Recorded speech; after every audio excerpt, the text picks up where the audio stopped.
आपल्या सगळ्यांचं मनपूर्वक स्वागत करते। आजची रेसिपी आहे डाळ वांग। डाळ वांगा हा प्रकार कोणाच्याच पाहण्यात नसतो। आज मी रेसिपी बनवून दाखवणार आहे।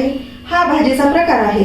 याआधी तुम्ही डाळ तडका, डाळ फ्राय खाल्ला असेल, पण हा प्रकार कधी खाल्लाय का नाही माहित नाही। आज मी तो बनवून दाखवणार आहे। चला तर मग आता रेसिपीला आपण स्टार्ट करूया। मी पिकलेले 2 वांगे घेतलेले आहेत। हे वांगे कुठंच भेटत नाहीत आपल्याला, मी शोधून आणलेत खास रेसिपीसाठी। आणि 1 वाटी डाळ लागणार आहे। हे स्वच्छ धुवून आता कुकरला लावायचं आहे। पिकलेले वांगे मी कट करून घेतलेत आणि इकडे डाळ पण स्वच्छ धुवून घेतलेली आहे। आता हे दोन्ही कुकरला लावायचे, सगळं कुकरला लावायचे आणि 3 शिट्ट्या काढायच्या आहेत। कुकरला लावलेले आहेत आणि आता 3 शिट्ट्या, 3 किंवा 4 शिट्ट्या काढायच्या आहेत, कारण व्यवस्थित शिजलं पाहिजे। कुकर खाली उतरून ठेवलेला आहे थंड होण्यासाठी। आणि आता फोडणीचं सगळं साहित्य मी तयार करून घेतलेलं आहे आणि गॅसवरती आता कढई पण ठेवलेली आहे। कुकर थंड होऊस तर आता फोडणी पण देऊन घ्यायची आहे, बाकीचं फ्राय करून घ्यायचं सगळं। कढई चांगली तापलेली आहे आणि त्यामध्ये आता तेल घालायचं आहे। फोडणीच्याच हिशोबाने आपल्याला तेल घालायचं आहे।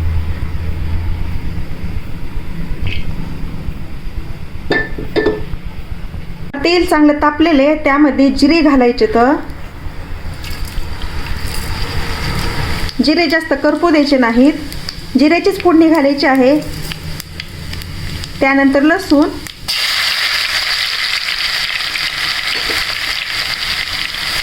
लसूण छान हलवून घ्यायचं आहे।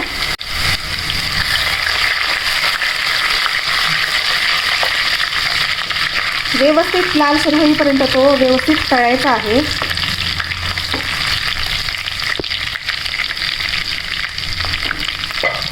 ते कढीपत्ता घालायचा आहे, टाकायचा आहे।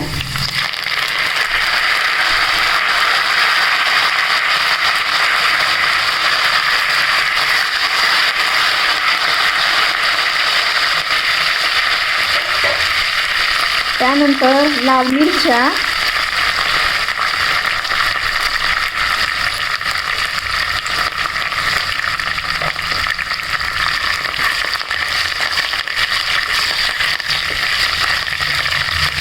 व्यवस्थित हलवून घ्यायचं ह्याला।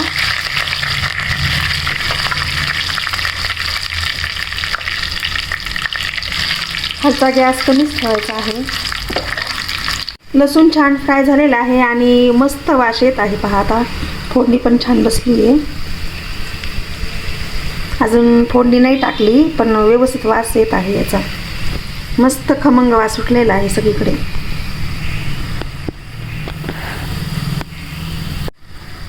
आता थोडीशी कोथिंबीर घालायची आहे फोडणीला।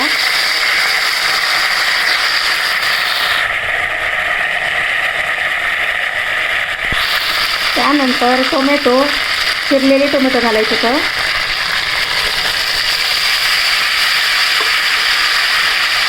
1 चमचा हळदी पावडर घालायची आहे।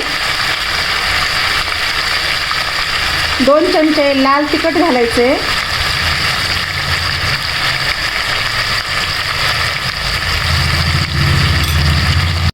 चवीपुरतं मीठ घालायचं आहे।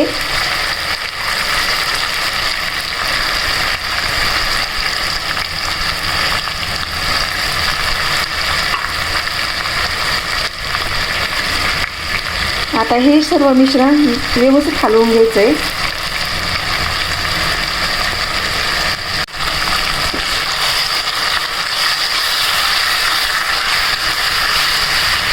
खूप खमंग वास येत आहे सगळीकडे। फोडणी पण छान बसली आहे।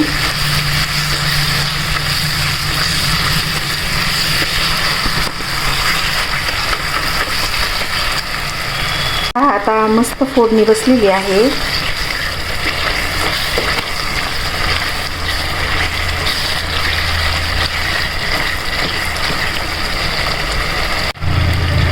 आता त्यामध्ये हिंग ॲड करून व्यवस्थित त्याला पण हलवून घ्यायचं आहे।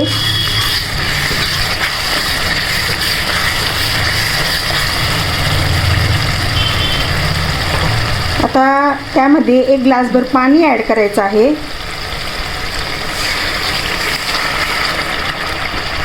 आणि ते 5 मिनिटासाठी झाकून ठेवायचे. खालचा गॅस कमीच ठेवायचा आहे आणि आता झाकून ठेवायचं आहे. 5 ते 6 मिनिट व्यवस्थित त्याला वाफवून घ्यायचं आहे, कारण अर्क चांगला उतरतो.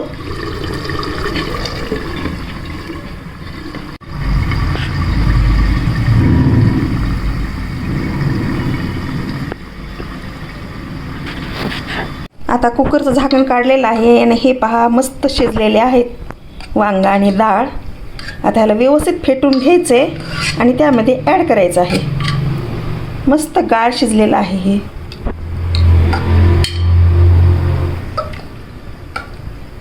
डाळ वांग्यातलं पाणी काढून घेतलंय आणि आता व्यवस्थित ते फेटून घ्यायचे आहे. खूप छान शिजलेलं आहे, गाळ झालेलं आहे, दोन्ही पण मस्त शिजलेलं आहे. 4 ते 5 शिट्ट्यांनी व्यवस्थित ते शिजून घेतलेलं आहे. आता व्यवस्थित ते फेटून घ्यायचं आहे. छान फेटून घेतलेलं आहे. आता सगळंच मी त्यामध्ये ॲड करणार आहे, पाणी काढलेलं आणि थोडंसं पाणी गरम पण केलेलं आहे मी. ते पण मिक्स करून व्यवस्थित अजून फेटून घ्यायची आहे डाळ. डाळ सगळीच फेटून घेतली. खूप छान शिजलेलं आहे. इकडे 5 मिनिट झालेले आहेत आणि आता झाकण काढत आहे मी. पहा कसा मस्त अर्क उतरलेला आहे.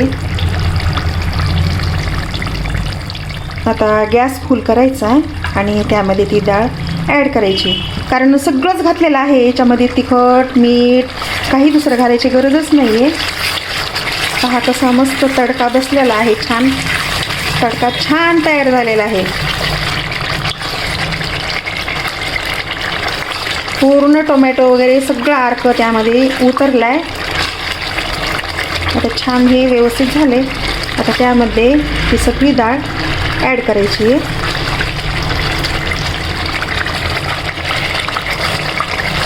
आता ह्या फोडणीमध्ये मी डाळ ॲड करणार आहे.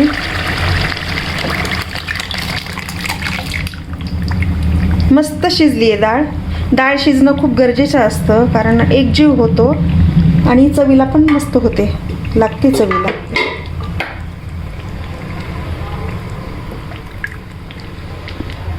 असंच घट्टसर आपल्याला बनवायचं आहे, पातळ नाही करायचं.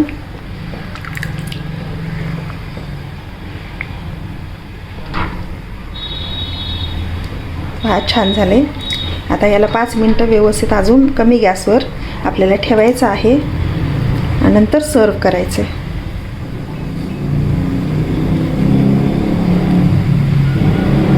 झालं तयार डाळ वांग.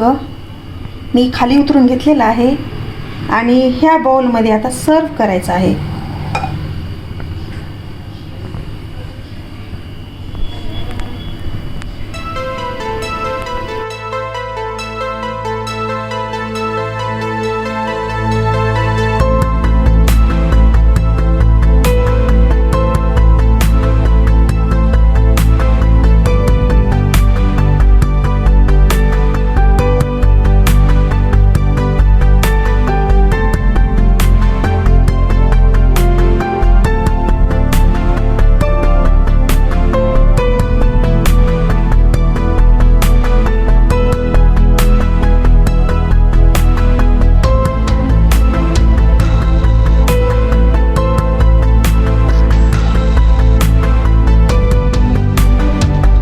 डाळ वांगा आपण चपाती सोबत पण खाऊ शकतो.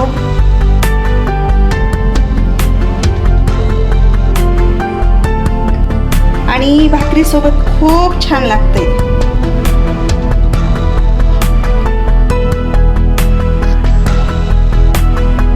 आता सोबत पण खूप छान लागते, टेस्टी.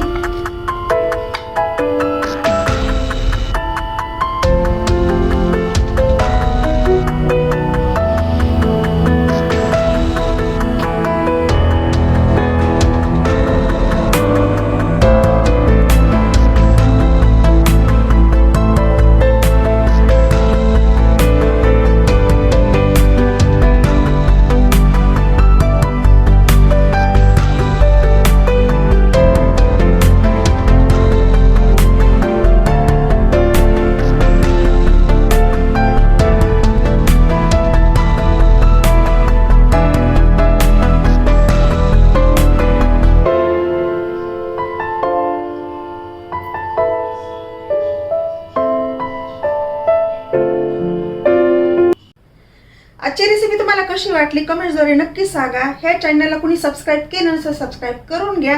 चला तर मग आता तुमचा निरोप घेत आहे. नंतर लवकरच भेटू आपण नवीन रेसिपी सहित.